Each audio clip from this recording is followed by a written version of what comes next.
I don't believe that is not a valid argument. No, it's definitely not. You know? It's kind of a self-serving argument where it's like, I get to stay in my own little bubble. I mean, you're welcome to believe any cockamamie thing you want to, but if you're going to say that's not right, then I'm the first one that wants to know, well, what's not right about it? Show me what's right, okay? And believe me, I pride myself on someone who I will say I'm wrong if I'm wrong.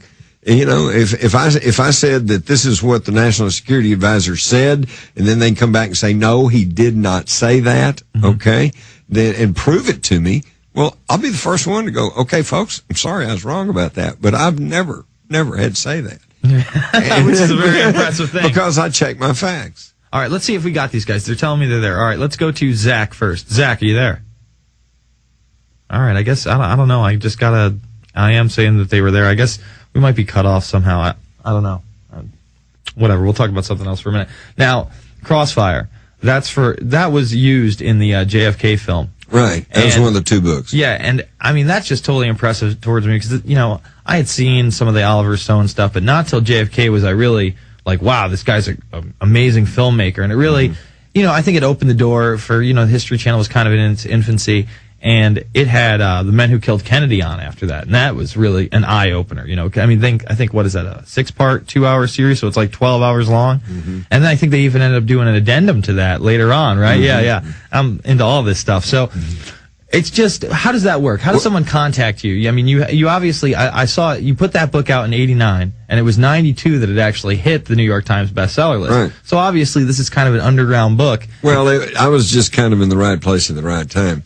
Oliver Stone had already decided he wanted to do something on the Kennedy assassination, and he had already decided that he was going to use Jim Garrison, the district attorney in New Orleans, as a central character. What he did not have was all the facts and information concerning the actual assassination itself. And my book came out in, I believe, November of 1989. And in January of 1990, like 2 months later, I'm contacted by Oliver Stone's people, and they say, are the movie rights available? And Oliver Stone would like to make a movie out of this. And I'm going, well, gee, yeah. Yeah, Sure. well, I guess that if we have to, okay, I guess we can do that. That's right. We can do that. And then the next 2 years was quite a fascinating experience. I would go into Dallas to the Stoneleigh Hotel, and actually, after about the third version of the script, I would go through the script, but they made me read it in a little room, windowless room or something, and I couldn't take it out, and I couldn't make copies, and I couldn't make notes. Sworn to secrecy. Oh yeah, it was a total secrecy thing. And, but I would, say, no, I don't think this is right, or I think this is right, or this, that, and the other thing. And so I did quite have a lot of input into the thing. And also I was quite impressed because they didn't just take the information in my book and just run with it. Oliver Stone had a pretty full-blown research staff headed by a woman named Jane Rusconi, and, quite a competent lady. And they went back and backtracked. And they went back and talked to some of the same witnesses I'd talked to. They looked at the same documents I'd looked at. They looked at, followed my trail, and came to the same conclusions I had come to. Yeah, and it's just such an impressive film. I mean, anytime you can keep an audience for 3.5 hours, about a historical event, especially, right, and then make it into I remember being in high school when this thing was out. It was on the cover of Time magazine. He put it out, I think, right around the 25th anniversary. Was that the jest? Was it the 25th or 30th anniversary? I think he put it out around one of those anniversaries. Around the 25th. I think it was around the 25th because I remember seeing all the covers, and the Zapruder tape was another big thing, and it was just perfect timing. Yeah, before the 25th anniversary, which exactly, would have been 93. Yeah, and exactly. And when he put that out, it just really opened up, not only my mind, but I think younger minds all across the board. Right. Are you aware that he shot over 1,000 hours of film? Is that true? Yes, and then edited that down to whatever it is. It's not quite 3 hours, I think, but it's like 2 hours, 2.5 hours or something. I've seen some of the cutout scenes for sure, but not 1,000 hours worth of cutout. 1,000 hours. Well, that's why my wife and daughters are still a bit irked, because there was a whole scene we shot all day at Love Field in Dallas, and my daughters and my wife were actually as extras. Okay? Oh, really? Yeah, they dressed them up, put them in the 1960s hairstyles and clothes. And they were so excited, and that whole scene got cut from the movie. Just no winning, right? Yeah, just can't win. Man. All right, we got more callers. Let's go to Mark in Oregon. Mark, what's on your mind? Yeah, hey, Jason and Jim, great to speak with you. You know, Jason, I don't usually call in twice in a week, but I couldn't pass up an opportunity to speak to the great Jim Mars. You know, I hear you. I might be getting short for all we know.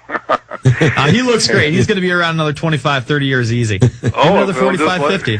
Yeah, if they'll just let us live to a natural death, we'll all be around a good while longer, probably. Thank you. I'm watching them chemtrailing me all the way to Austin today. I was all over Central Texas, man. I just cross hatches all over the sky. They don't exist. I don't know what you're talking about. But of course, I know they don't exist. Look, I live on the very edge of the country here, right on the Oregon coast, and just the day before the inauguration, they do have them out here on a regular basis if there's no wind or clouds or foggy, rainy weather. Mm-hmm. And you get quite a show because they go over Eugene from Portland. They start at Portland, they go to Eugene, they go right by here on the way to Eugene, going from north to south. And they put on such a show the day before Obama was, I wrote it down in my notebook, I believe it was the day right before he was inaugurated. And they were really dosing, and it was just unbelievable. I couldn't believe it. And it's all to save us from global warming, man. Yeah, you don't know how people can deny it, and I get it all the time. It's amazing, isn't it? All you have to do is look up, and they won't even do that. Yeah, I do have another question, Jason. If we'll hold you over. Yeah, we'll hold you over on the other side. We've got Jim Mars with us, the Info Warrior with Jason Bermas, PrisonPlanet.tv, Infowars.com. Let me see.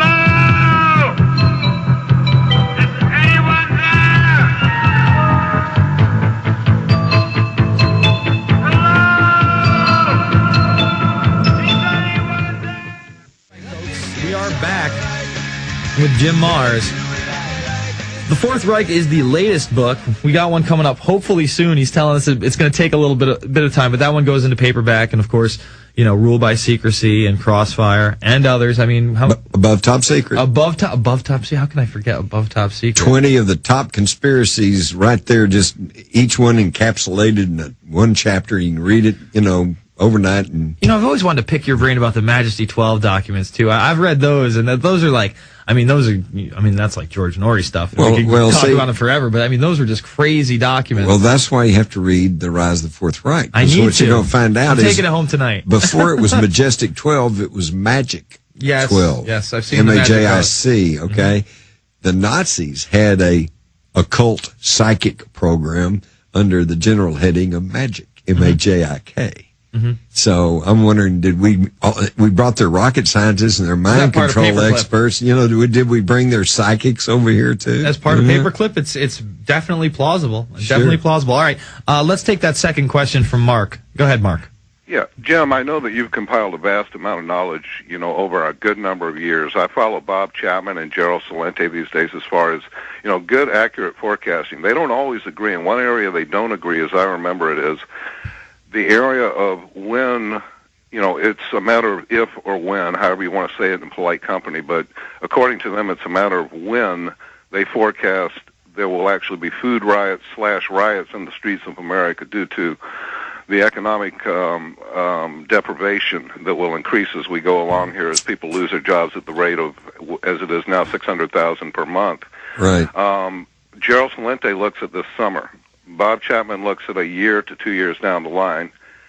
Like, if you can, and I'll sign off after I just ask you to please briefly describe what you feel in your gut and or you've derived from your knowledge and research and contacts, what the rest of this year is going to look like as far as significant disruptions in the lives of most or all of us, chaos, in other words, you might say, in shades of chaos.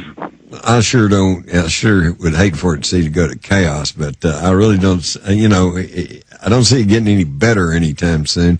Have you heard of the Baltic Index? No, I haven't, Jim. Okay, the Baltic Index is where they keep track of all of the food shipping around the world, and the container ships and this, that, and the other thing. It's down 94%. Nothing's moving. Okay. And already there are some of the shelves on Target and Walmart that are getting a little thin, and I don't know. I don't want to get to predicting. For one thing, I don't want a self-fulfilling prophecy. That's If you tell Law of people, attraction. yeah, if you tell people that, there's going to be a food shortage, then they all run out and buy up all the food, and there is a food shortage. So, well, there is a lot of that, and it can very well be true because, as you may have heard, they're not planting much this year in this country because the commodity prices are so low.